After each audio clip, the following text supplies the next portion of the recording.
grab your coat and get your hat. Leave your worry on the doorstep. Just direct your feet to the sunny side of the street. Can't you hear a pitter-pat? And that happy tune is your step. Life can be so sweet on the sunny, sunny, sunny side of the street.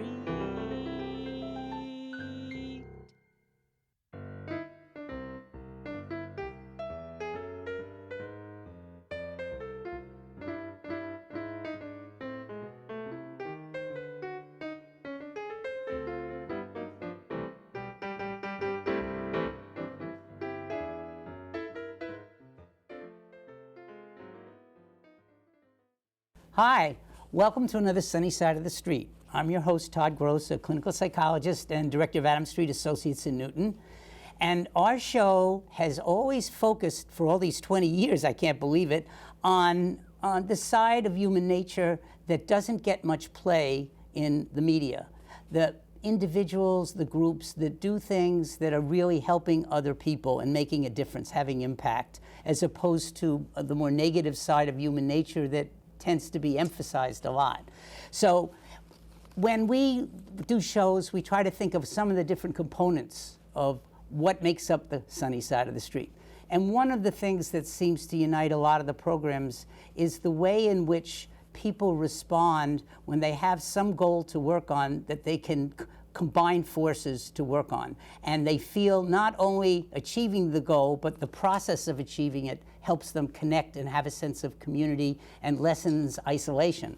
So this has been one of the things that sport often does. And our show today is going to focus on a very interesting sport, soccer, or football if you're out of the United States. But we're going to hear a story about a group of people that formed a team and what that team meant to those people. I want to give you a quote about the power of being on a team, a sport team, and see if you can guess who would say this. Sport has the power to change the world. It has the power to inspire and to unite people in a way that little else does. It speaks to youth in a language they understand. Sport can create hope where once there was only despair, and it's more powerful than governments in breaking down racial barriers. It laughs in the face of all types of discrimination. So for those of you who are guessing out there, that quote comes from Nelson Mandela. And what we're going to see is a story about women, grandmothers, who play soccer and defy all kinds of cultural stereotypes and sexist stereotypes and produce something really beautiful. And we're going to be lucky enough to have the author of the book about the soccer grannies. But by way of introduction now, we're going to show you a short clip of the soccer grannies in action. South Africa's grannies are showing that you don't need to be young to play soccer, let alone smash the ball into the roof of the net to the cheers of a delighted crowd. This is the Grannies International Football Tournament, featuring teams from as far away as France and the United States. It's nicknamed the Grannies Soccer World Cup. All the players are women aged 55 and up. It's been organized for the first time by South African team Bakegula Bakegula. At this age, at my age, I think if I was not in this sport, I should have been confined in a wheelchair. Flora Baloy is a striker for the team. The 66-year-old started playing in 2017 after suffering from severe arthritis. I feel good when I strike. And when I strike, even my inner emotion, I strike. I strike physical and inside me. So a lot of toxins come out of me when I am striking. When she's not scoring goals, Baloy spends her time reading with her 5 grandsons or watching soccer with her husband. And she says she now no longer needs medication. The 4-day tournament, taking place in Limpopo province, features 15 teams from South Africa and other countries, including Zambia, Zimbabwe, and Mozambique. Mo Kelly plays for the team from the US, who triumphed 3-2 over Vakegula on Sunday. We love it. It means so much to us. It's a community, makes us healthy, and we know that they want that same thing. Vakegula means grandmothers in the Tsonga language. The team was formed in 2007 to improve the health of local women. It's since led to the creation of other such teams across the country, as South Africa's grannies kick out stereotypes and show you're never too old for a kickabout.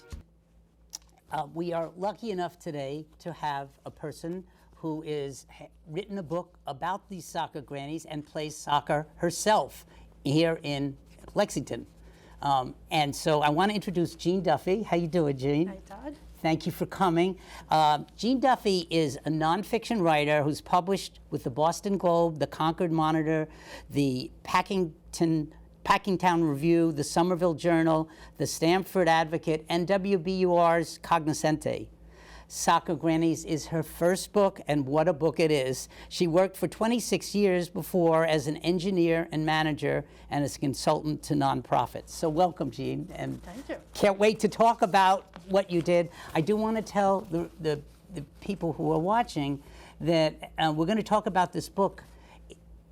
When I read this book, more than any book I've read in a long time, I had to stop after each chapter because it was so wonderful and the stories were so compelling. And so it says a lot about your writing and also the experience that you went through that you were describing.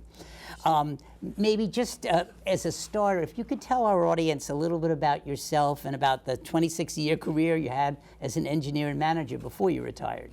Sure. The fun fact I like to share about the life of Jean Duffy is that I moved 24 times before I got to high school. Oh my goodness. The new kid in class at least once a year. That's tough. Yeah. But once I had control of my life myself, I like to say my husband and I put down roots, deep roots in Lexington. Corrected that pattern. Yes, and I lived in the same house for more than 25 years, raised two lovely daughters, and worked for the same company for more than 25 years. I see. BBN Technologies. As an engineer, computer engineer, I moved into project management and then people management of larger and larger groups, and it was a phenomenal, fun time. But I have been very excited for the last 8 years after I gave up that full-time engineering work to move into a more creative retirement. As you mentioned, doing management consulting for nonprofits, helping seniors downsize, and writing a book. Yeah. Well, and the path to the book starts, I imagine, with how you got involved with the Lexington soccer team, the Lex Presses. That's right, yes. I was standing on the sidelines of the soccer field in Lexington, watching my daughters play. Okay. I wondered if your daughters had played. I figured probably. Yeah, I was in my mid-40s, and I said, that looks like fun. I can run 5 miles. Surely I can run and kick the soccer ball. And fortunately, I found a group of women who were just starting to play. And I was hooked in no time. It's such a fun way to exercise, and just a stress relief because you don't think about your to-do list for that hour. You're just focused on the play. And that group of women has become some of my very best friends. Yes, just as we were saying, that the bond is. And did you play any soccer or sports when you were younger? That was my first team First sport time, ever. really? Wow. First team sport ever. I'm kind of just prior to the Title IX kicking in. There was no girls soccer team in my high school, none at my college level either. If I had the inkling that I might enjoy it, the opportunity was not there. Yeah. But now, I've been playing for 20 years now. Our Lexington team has grown. We play in indoor and outdoor leagues and have pickup games several times a week. So there's something for everybody, all skill levels and competitive fashion or not. That's wonderful. Yeah. I'm so glad you have it. It sounds great. It is and the next piece that's interesting is how you heard about the soccer grannies of South Africa and what made them inspired in terms of what you had learned about. So yes, I didn't know at the time, but just a couple of years after I took to the playing field, this group of women in South Africa started playing. And they were organized by a woman by the name of Becca Nitsanwisi, who was undergoing cancer treatments at a very young age, 35. Wow. And so she's in the hospital, and she had dedicated her life to helping others. And so in the hospital, she was not dwelling on her own suffering. She was looking around her, and she saw lots of older women that she knew from her community, and they were ailing and aching from typical old age kind of Sure. things. Hypertension, diabetes, just joint mobility problems. And she talked to the doctor, and he said they should be exercising. It would help them, just like you, Becca, need to exercise to recover from this treatment. And so when she got out of the hospital, she went and gathered up these older women in her town, and they started exercising, walking, doing a little more aerobic exercise. And one day they're on the side of the field, and some boys are kicking a soccer ball, and it rolls in front of one of the grandmothers. And she rears back and kicks the ball, and it goes off in the wrong direction from where she wanted it to go. And the women are laughing, just like you are. And Becca ran over to the boys, and she said, show these grandmothers how to kick the ball. And a half hour later, after running and kicking and laughing, they said, Mama Becca, that was fun. We want to do this again. They loved it, huh? And that was the first of her. That's a great start. I love the story. Tell me, it's one thing for Becca to see the plight of women, and in many levels, not only physical, but even emotional, and there were all kinds of issues that we'll talk about culturally too. But what is it about her, what are the things that you noticed about Becca that helped her translate that thought into action? What kind of leadership abilities do you see in her? There is a charisma. When I watched her, when I saw you guys doing a book tour, she's amazing. Mm-hmm. And what did you see in her?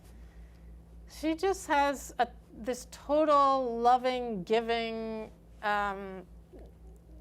attitude to life, and it's been with her since the very beginning. When she was a young child, she said she saw other school children walking long distances to school, working at school the whole day, walking home and having nothing to eat the whole day. And so she raided her parents' refrigerator and brought them, pieces of bread or something to eat, and begged her parents, they need school uniforms like everyone else, these kids. She just always had this compassion and love about her. What I have, I want you to have. Yes, yes. Unbelievable. Very giving of her own. She did stuff about helping people, poor people, build homes too, didn't she? Yes, yes.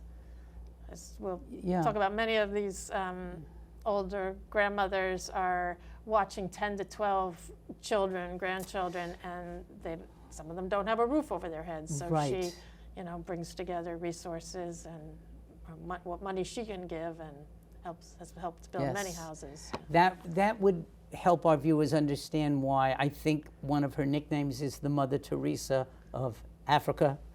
Of Limpopo, at least. At least there. Yeah. All right. You mentioned a little bit of this. I just want to build on it a little further. What would you say are some of the cultural, physical, and emotional challenges that the soccer grannies faced in starting a team in rural South Africa? It's in your book, and I think it would be helpful for people to hear what you uncovered about that. So for these women exercising is kind of a taboo thing. Right, you're not supposed to, right? Right. Women belong at home, caring for the grandchildren, and that's what they were told when they started playing soccer. Everybody said, Even some of the grandkids said, "You're too old. You shouldn't be." Yes, there's running. Ageism and sexism going on there. Yeah, and so they had to overcome that. They were having so much fun. They said, we're going to play despite all that. They just stuck to it. Yes. Yeah. We didn't cover how I heard about them. Right? Oh, please tell us. Yes. So it was 2010. They'd been playing 3 years. I'd been playing some 5 years or so. And South Africa was hosting the FIFA World Cup. And it was the first time it had been in Africa. Uh-huh. And these grannies playing soccer, running around in their skirts, was the perfect human interest story associated with the tournament. So squads of reporters were going out to interview them, catch them on film. And I'm at work one morning, early in 2010, and I open up my email, and there's a message from one of my soccer buddies with a link to one of these videos by the BBC. And so I see these women, Yes. and even older than my team, you know, they were 40 to 80 years old playing soccer. So that was inspiring at first. But then I just felt such a bond to them, because even though I knew our daily lives had to be very different. Yes. I was sure, I could tell they were loving the same things about the game. Yes, there's a that I common was. feeling there. Yes, that they were feeling, you know, feeling better physically, Yes. that they were getting the same stress relief, Yeah. and Yeah. that they were, you know, feeling the camaraderie of the team supporting them. Yes. Wow. Amazing. And did you, were you the one that reached out to Becca first? Or how did it occur? Yeah, so I was, later that week, I was at a soccer game, of course, and we were chatting at the water break about this video we had seen. And it was a woman from another team, her name is Ann Strong, because the video had circulated among her team as well. And she said, the United States Adult Soccer Association holds a tournament every year, moves to different states in different years, the biggest adult tournament there is in the US. And she said, there's a Japanese men's team that comes every year. It's in Massachusetts this year, and we should invite these South African women to come. There's the idea. Yes. Yeah, so I went home and Googled and found Becca Nitsanwisi's name, and that she was a radio talk show host. Yes, yes. And I found her email address at the radio show and contacted her. And Ann Strong had actually beat me to it a little bit, you know, but because Becca replied and said, yes, we would love to be sister soccer teams, and I'll see you in July, because we're coming. So she had that vision already, like, we're going to do this. That seems to be so central to her for everything she does. Yes, she sets her dream, and it's going to happen. Yeah. In the book, you give a lot of examples of both the courage of these women for doing this, and also the difficulty in bringing them to Massachusetts. I wonder if you could take the people along with you on some of the journey that you had to go through, because even your group's attempt to deal with some of the struggles on our end and then on their end to get them here says a lot about the determination of everybody to make this happen. Right. So from that first email, we had 5 months till the tournament would start, and you know, I think there were hurdles in front of us that, you know, I don't know if Becca knew. I certainly didn't know. She had to fill out passport applications. Many of these women hadn't left their village, or perhaps just the province of Limpopo, and some of the women didn't have an opportunity to be educated because they needed to be working in the fields next to their mothers. Absolutely. So, you know, Becca would have had to help them get their applications filled out. We were both trying to raise money. This was before GoFundMe, and all I'd done you didn't have that to do. Yeah. Right. All I'd done was help my daughter sell Girl Scout cookies. I had no experience, but you know, I made a fundraising flyer and asked my teammates to share it with friends and family, and we raised about $5,000, something like that, which wasn't going to fly too many people from South Africa. Becca had a lot of promises from the government and from some commercial companies in South Africa, but in the end, they didn't come through, They did not come through. Yeah.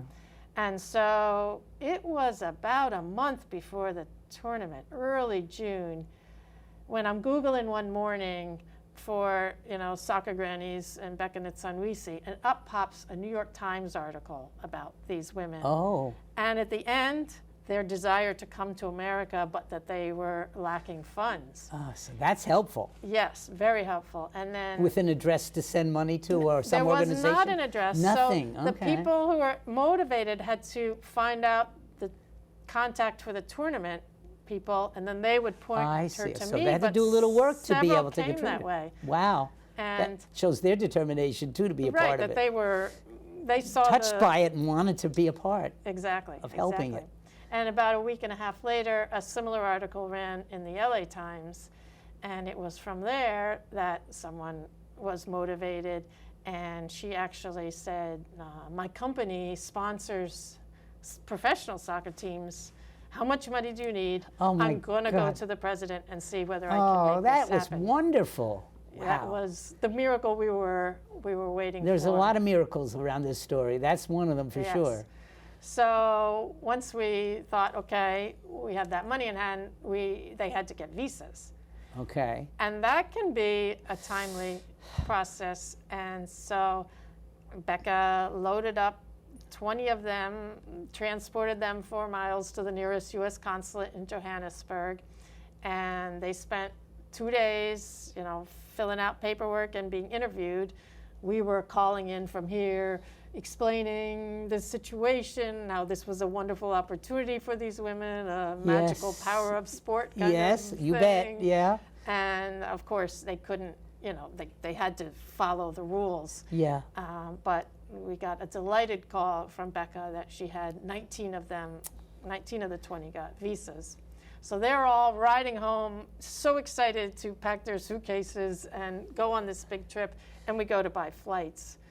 And we find Oh boy. this is right when everyone's traveling back from Nobody the had World frequent Cup. flyer miles for sure. They had no frequent flyer miles. And so this is now 3 days before the tournament starts. Another big roadblock to get past. Yes, flights that we could afford. Right. And the corporate sponsor wasn't going to, if we could only bring half of them, the corporate sponsor, that doesn't No. achieve their goals. Right. But fortunately, we had a friend's husband who was a super world traveler, and he pieced together, 3 different flights, putting them on with exactly the amount of money we had. And so the day the tournament started, 19 travelers streamed through the Boston airport, and we were just I could just imagine what it was like to greet them. Well, yeah. Were you there when they came? I was. Oh, that must have been We were really holding very. South African flags. Oh, and, God. yeah, shouting out. There's so many levels of this that strike me. I just want to get your reaction to it, Jean. Like, one of the levels is the power when people have a vision in common, that the obstacles come, but they keep saying, we're going to get through this. This has to happen, and where help seems to come from in all these different directions. And the other part is, I'm feeling a lot when I was reading the book too, is creating a connection between our 2 continents too. How big that is on the world stage, and what a lesson of what can be done. Yeah. Yeah, even though it seemed impossible as we were Right. getting closer, we couldn't give up either. We couldn't not keep trying till the very end. It just Well, it's that spirit that I'm hoping the audience is picking up on. And if any of you have things that you're trying to accomplish, this is a story that keeps inspiring that you can make things happen. And sometimes it takes some luck, and it takes a lot of planning and a lot of thinking and a lot of sort of problem solving and a lot of community and a lot of outreach, like you said, and knowing when something could be useful, like, of course, the New York Times, that was a big thing, but even taking the resources of the group here in the United States and how one person helped with flights, finding good flights, everybody pitches in, and everybody gets a good feeling from that.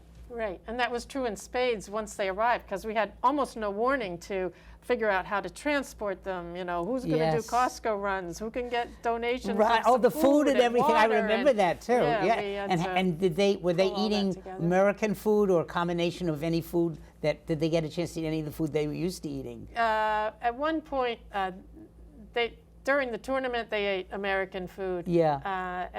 We housed them near Lexington for a couple days after the tournament, and there one of them wanted to go shopping and try to make her native pat dish out of white cornmeal, and she did her best. It wasn't quite Yeah, a the little usual. bit, at least something in that vein. Yeah.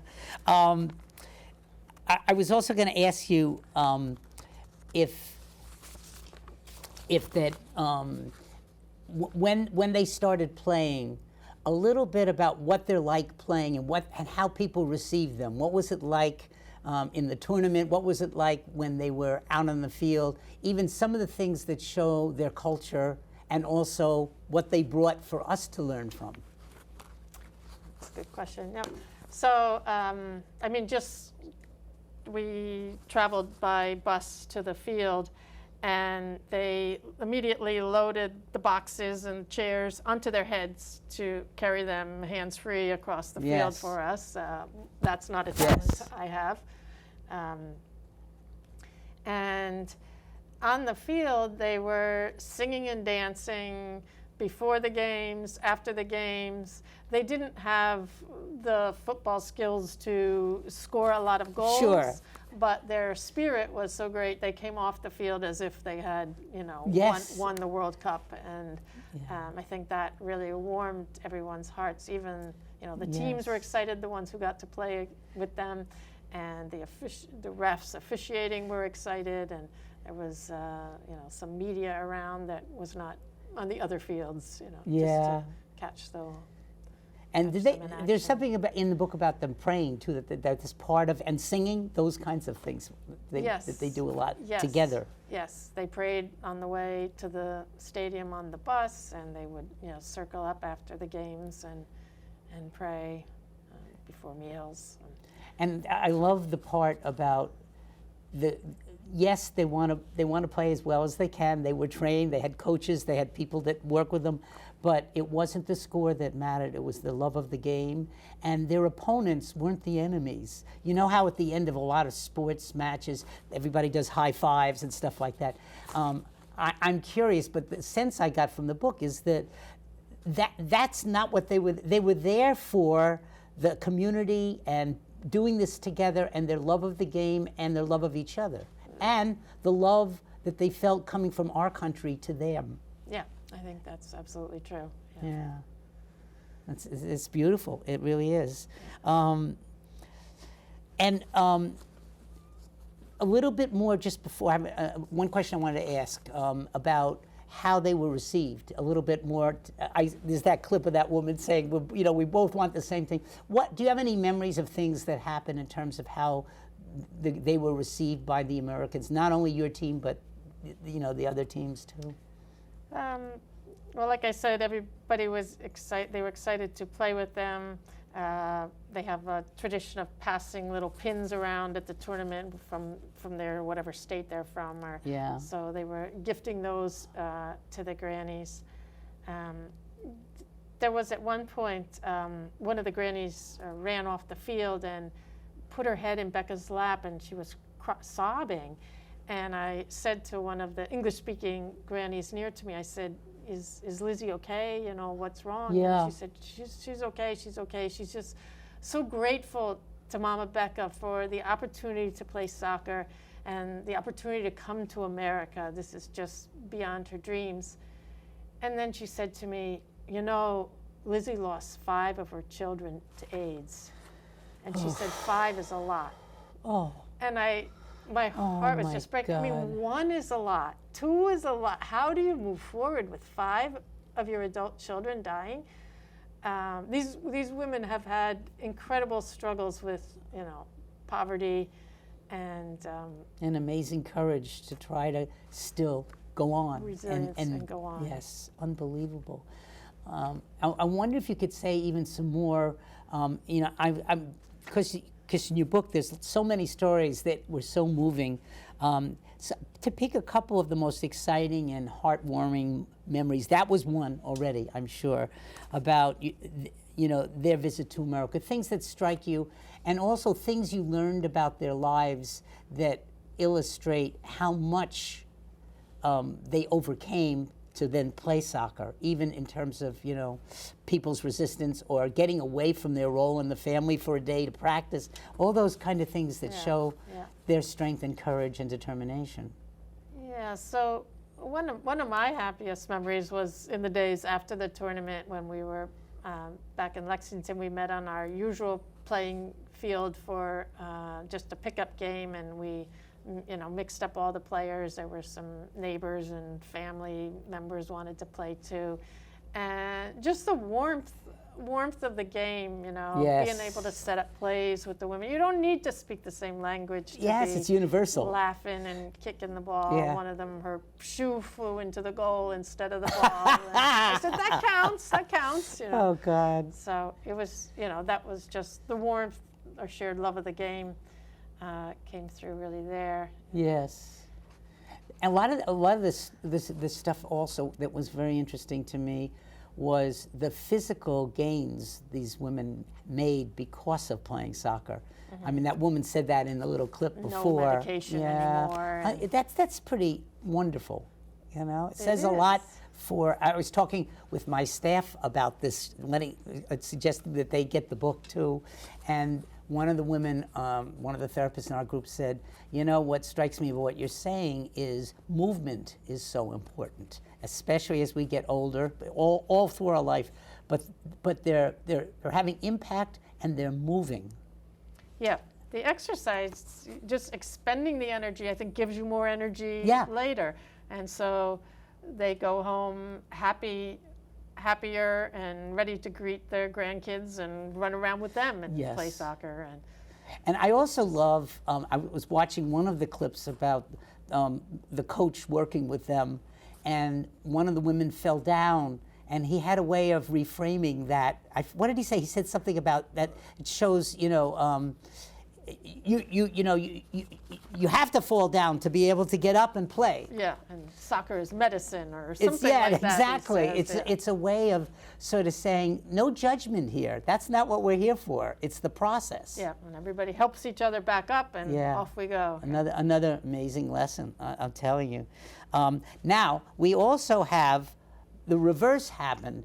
The story in the book about how the American team got invited to come to South Africa and play. Can you say a little bit how that occurred?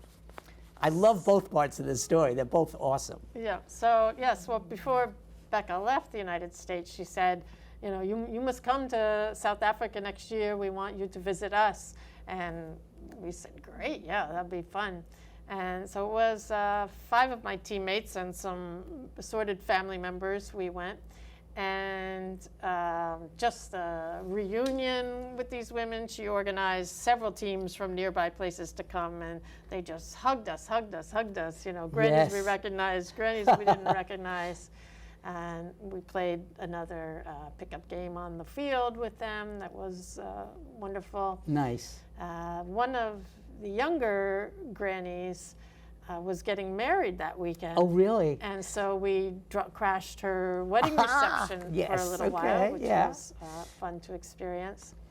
And one day Becca took us a couple-hour drive north to a very rural village, very small village, where she does community work, helping the girls learn about AIDS prevention, has formed a soccer team there. And it was Women's Day, celebrated nationally for the role of women in the anti-apartheid movement. Yes. And so this was a day honoring women. There were speeches. There was a chief in the village, and he paraded in. And while they're honoring women, the women are also bowing down to the ground and not looking him in the eye as they walk by. So there's an interesting juxtaposition to observe for the American. Oh, that's great. That's great. And you probably learned a lot about, in the book there's a lot too, a lot about the culture, how these grandmothers end up having to take care of all the kids and why. Yes, yeah. Apartheid was thrust so many into abject poverty, and the fathers of these grandmothers and the husbands of these grandmothers were forced to leave the families and go try to find work in gold or diamond mines, which was very dangerous work, or perhaps, you know, travel to cities where there was a better chance of finding employment and being able to support their families. So that left these women at home to raise the children, and sometimes the money came and sometimes the money didn't. Yes. And so they struggled. They struggled with poverty. No, it's amazing. Any other highlights of the visit while you were there in South Africa? I'm not sure how much time we have left, but I want to ask a few more things. We toured Becca's radio station, which was a fun experience. And she had us visit one of the baobab trees, these enormous trees of life that every part of them helps nourish different animals. And Unfortunately, they're suffering from climate change now. I bet. But it was an amazing sight to see this giant, giant tree. That has a lot of meaning, doesn't it, in South Africa, the baobab? It does. It does. Yeah. Yeah. There's an award. Becca's won many awards, but one of them was called the Order of the Baobab, that she was given really? by the president of South Africa. Yeah. Wow. That's incredible. Another thing I wanted to ask you is, we've been touching on it, but in general, what kinds of philosophical personal lessons do you think you've learned from this experience with the Soccer Grannies? You know, and also, how has it influenced your life and your writing of the book? Yeah. It's a big topic. Yeah. Yeah. We have time. So yeah, I mean, it's hit me just even preparing for these book events that what a powerful thing sport can be to the lives of women or any players. Becca now has over 200 teams have been inspired by her. Now it's 200. Wow. 200 across South Africa and other African countries. So when you just think about that many women who have been now empowered to take control of their physical health, improve that, their emotional well-being, and build all these local communities supporting each other. Huge impact. Yeah, they often will contribute what they can, if they can, weekly when they come to play soccer, and then they have a bank account, and when one of them has a need, they will help each other through rough times. So they really form a valuable community for themselves. And then just the power of sport to have this global connection. Yes. And Becca and I working together. And then personally, I've learned from Becca also what you mentioned earlier about this ability of her to dream and set a vision and voice that, and amazing miracles happen. Yes. So the one with the video clip you played at the beginning, when Becca was in the United States in 2010, she said, "Before I die, I want to host a Grannies World Cup. Ah, yes. I want all the teams to come together." And 13 years later, just this March, this is beyond anything that got covered in the book. Yes. She hosted this tournament. 16 teams came together from across Africa and the US and Europe. And it was such a fabulous gathering of women all over 50 who have a share of this love of the sport. And that's powerful. Yeah, absolutely. We brought 3 teams from Massachusetts. Did you? With a couple of ringers from Florida and California thrown in. But women in their 50s, 60s, and 70s. Did you go to? I did. You did? Oh, wow. And we told these women, we don't know exactly, the details were fuzzy, how many teams, how many stadiums, even to the last minute. The things were a little fuzzy, but we said, trust us, this is going to be an experience you will not forget. Even if we just scrimmage with the Grannies, it's going to be fabulous. Yes. And Becca just wowed us beyond wow.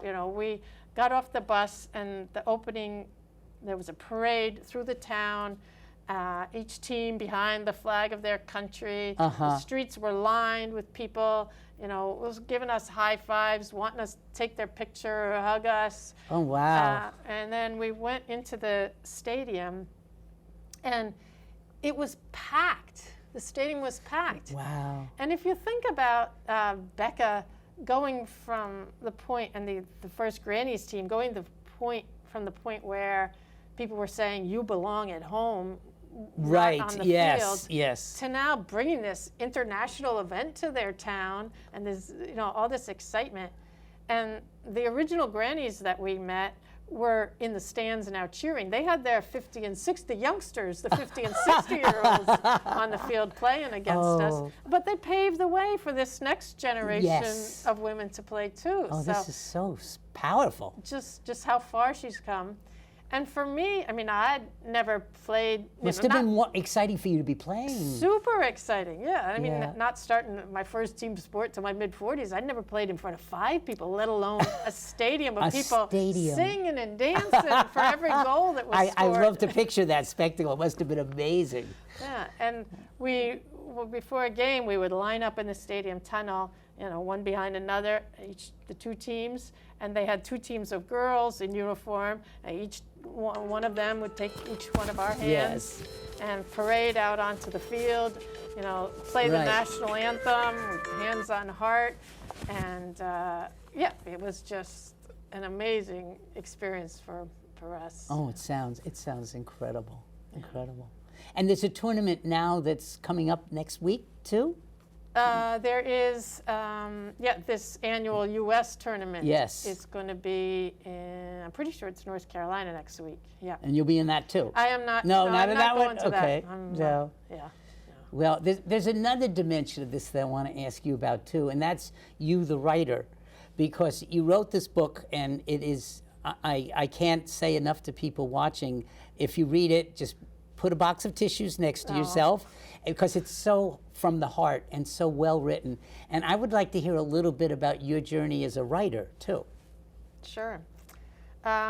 So when I started this, so I guess right in 2010, 2011, one of my friends said, this was such an amazing experience, meeting these women from South Africa, on both, playing the beautiful game on both sides of the Atlantic. Somebody has to write a book. Someone has to share this story. And so I kind of tucked that seed of an idea away in the back of my brain. And when I left my full-time work in my mid-50s, I took first creative writing class, adult ed in Lexington. Okay. And I mean, I had never written anything other than... And in your work, you didn't have to do a lot of writing, right? No, emails. I mean, you want to do persuasive emails. you craft it, but I had never... Not the same as a book. That's a huge challenge. That's why I really want people to hear this story. And if there's any writers out here in our audience, this might inspire you too. Yeah. So I started taking a creative writing class and another, and graduated to Grub Street down in Boston, which is a wonderful resource. It took me 4 years to get the first draft of it, and I put it in the hands of a couple of writing consultants who advised me, where to take it next, namely to add all the research that I did. And the more I folded that in, the more motivated I was that this story had to get out there. Yeah. And so 8 years later, I have a book, and it's even the publication story. I mean, my agent plays recreational soccer. Oh, and really? My publisher was on the women's national team. So wow, so they were into it for sure also. Yeah. Wow, and you had a bunch of other women that were writing also books. I remember hearing that at the book thing. Yes. Yeah. At one of the first classes I took at Grub Street was a memoir progress class, 10-week class. And at one of the last classes, one woman said, does anyone want to keep meeting as a writing group? And 5 of us raised our hands, and it's now 6 years later, and we're still meeting regularly every 2 weeks. And that has just been fabulous. I mean, 3 of us are publishing books this year, which I think that's pretty amazing. Is incredible. And I think the other 3 are coming along with right each other, behind us. encouraging each other, I imagine. Yes. With the meetings, it kind of drives you to have 5 pages ready to bring, so it keeps you marching forward. At this point, we know each other very well and our writing projects very well, so we can give quick, valuable feedback. And we've shared resources as we've gone along the way. If we spotted an article that would be helpful for everyone, we share that. So we've accelerated each other's learning, I think. Yeah. And then, writing is a very solitary, lonely thing with ups and downs. So having a group that's going through the same thing and can cheerlead for us. That's powerful and very helpful. When it's going well or not going well is. Yeah, I'm really interested in what are some of the challenges that you faced writing this, too. What are some of the things that were difficult but you had to overcome? So one of the consultants told me I needed to add more of my story into it so that the reader would care about the narrator of the story. Okay. So I was like, what about me could possibly be interesting? Well. But I dug as deeply as I could to share some of that. But then once I got to a publisher, a candidate publisher, she said, well, I like this, but I want you to put more in about the grannies, and that stuff about Jean you can take that out. Just enough Jean to tell the story, which was fine. It is about the soccer grannies. You had to do. You must have had to do a lot of research too, because the parts of it, really, I learned a lot about South Africa, about the lives of these women, what they had to deal with. Yes, I got connected with a historian specialized in Southern Africa from Bridgewater State, and Dr. Megan Healy Clancy.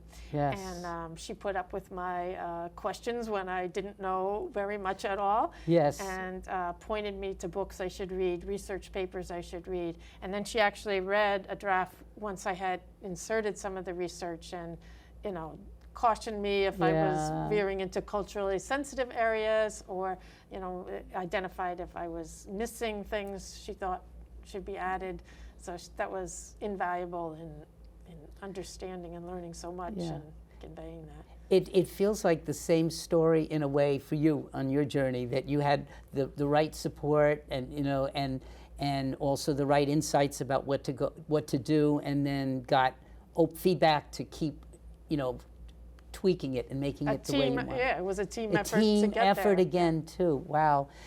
One of the things that was very funny in the book signing that I went to was your daughters, who were just lovely and were very obviously proud of you for what you did, and that was beautiful to see. And I think it was your younger daughter made a really funny comment about, well, the book's great, Mom's great, I love what she did, but we got written out of the book a little bit. Yeah, if I was getting written out of the book, they definitely got written out That's of the book. what, there's always a cost, but oh my God, it's really funny. Anything you want to add about lessons you think we can learn from those South African women?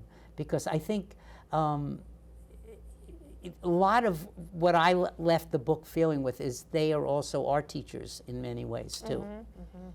Just any of your comments. I know we've talked about it a little, but I think a little more of that would be interesting to hear your point of view, and for you as a writer too. Yeah, I mean, each one of they shared, a half dozen of them shared their life stories with me. They were interviewed there. And each one of them is just so inspiring in their resiliency. And they have relied a lot on Christianity to find their faith was helpful, very much so. In their life.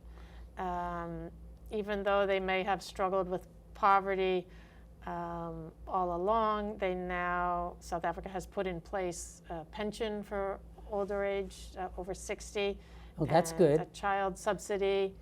And even though those amounts would sound meager to us, for them it was more than they had ever made in their lives. I'm so glad they got kind it. of the breadwinners of the family. Yeah. And they have also they continue working into their older age, making crafts, making baked goods, selling those, so that also supplements income. So many of them, they may be living in a crowded house with multiple generations, but they're kind of gotten into a better spot now later in life. Not quite the relaxation that we might hope for in their later life, and then to top it off, the soccer to round things out and improve their health. And well, a couple things that I'm thinking about as you're talking, just for your comment. One is the change in their self-esteem, and also a question about the respect maybe that they have been accorded,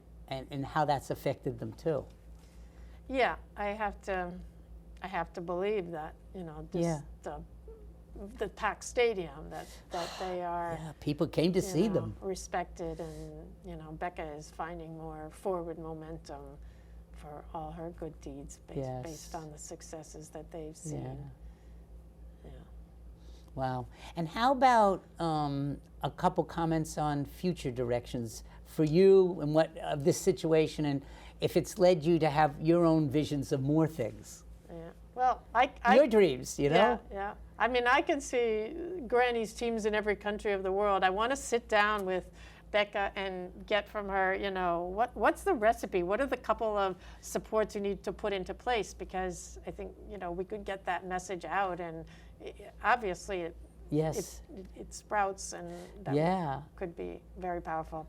But Becca is looking forward to the Grannies International Football Tournament 2025. And She's always got another one coming. Yeah, another thing. They were, bigger and better. There were, unfortunately, there were teams across Africa that were posting on social media, fun videos about, them kicking the ball around and singing and dancing, and we're coming and we're going to bring home the trophy.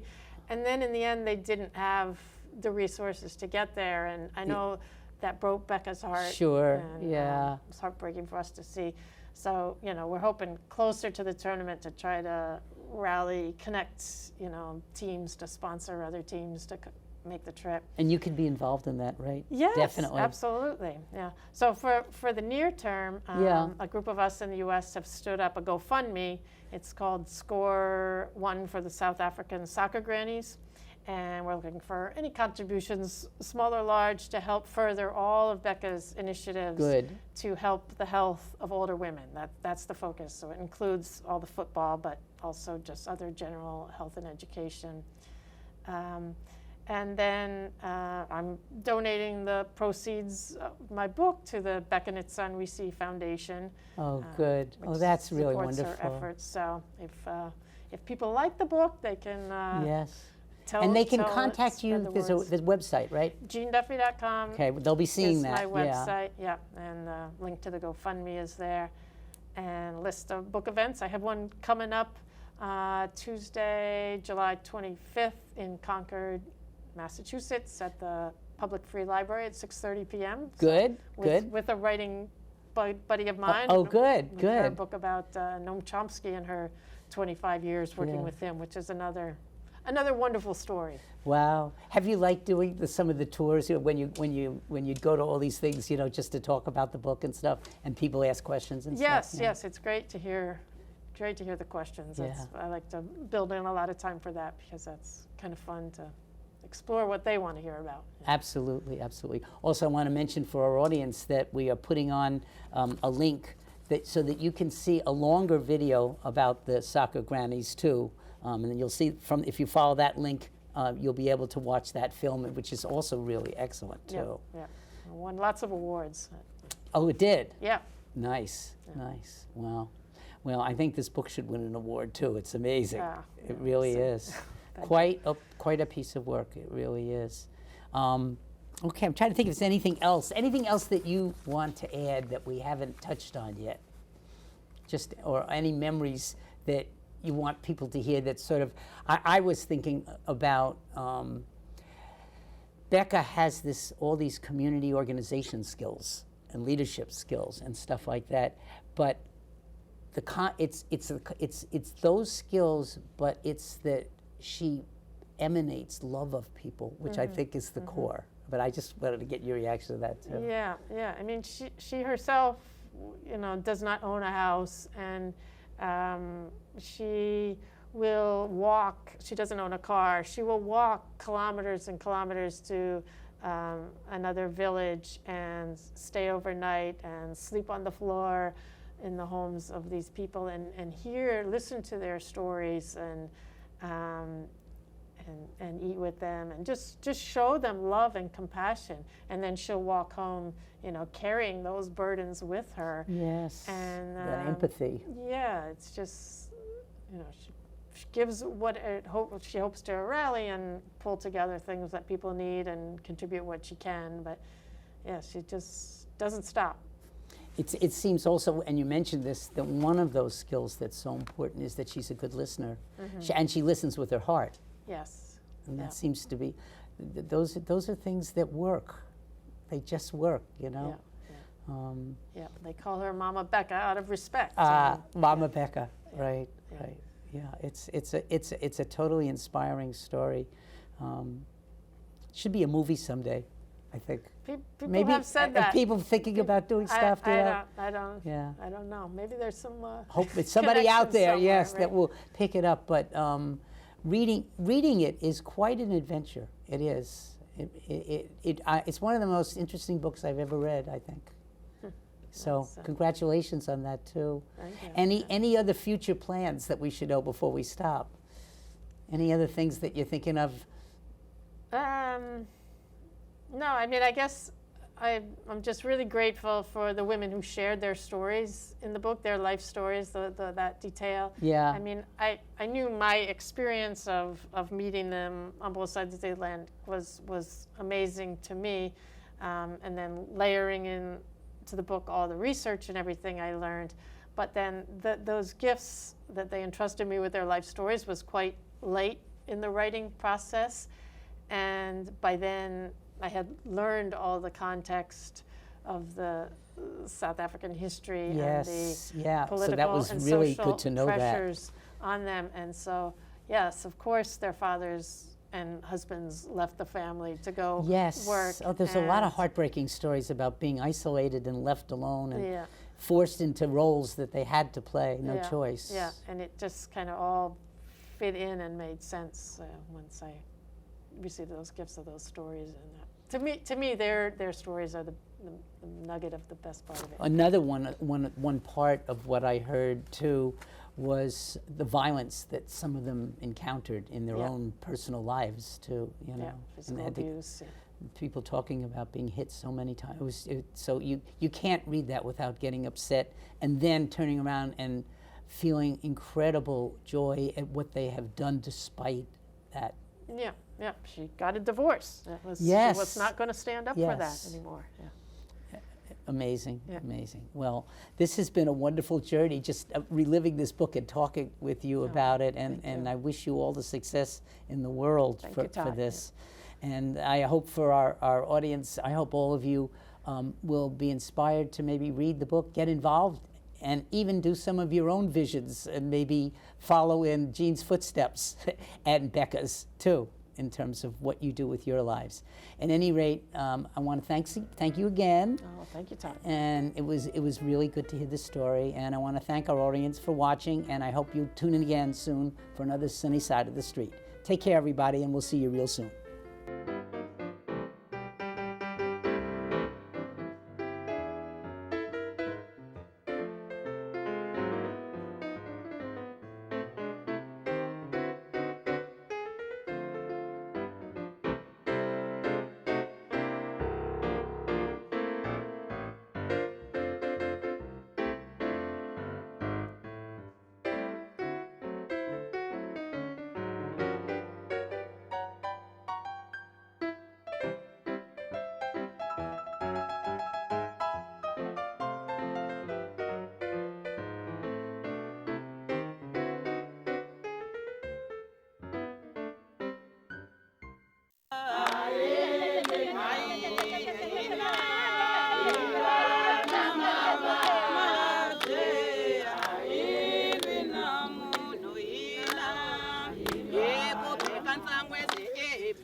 Norm. He lives with anxiety, but with the help of this latest innovation from Be Normal, he can be normal, just like everyone else. With the swipe of a finger, you can project happiness, confidence, machismo. Why settle for being real when you can be normal? The Normal Maker, new from Be Normal. This item doesn't really work because there's no such thing as normal. We're all different. What we like, how our brains work. In fact, 1 in 5 of us live with mental illness. Don't filter who you are. Start by talking to someone you trust. And remember, there is no normal. Anticipate potential delays for the morning commute. In other news, a recent government report on prescription drug pricing points to corporate mouth. Freedom of the press is about your right to know. What are you talking about, man? Look at his stats. It's about your right to be informed. Your right to access all types of information keeps us free as a nation. No. Today, there are real threats to press freedom. Reaching residential areas by... And your right to know about the world around us. Look. Some threats are obvious, some are easy to miss. but they all put our way of life at risk. We must defend against all of these threats, no matter what kind of news is important to you. Justified putting American troops in harm's way? That's a great question. We must protect our right to know before it's too late. Understand the threats. ProtectPressFreedom.org. Son, love is like the ocean. You have to tread the waters. Dad, that's not the kind of help I needed. Jessica, will you go to prom with me? Yes. Thousands of teens in foster care can't wait to share their first with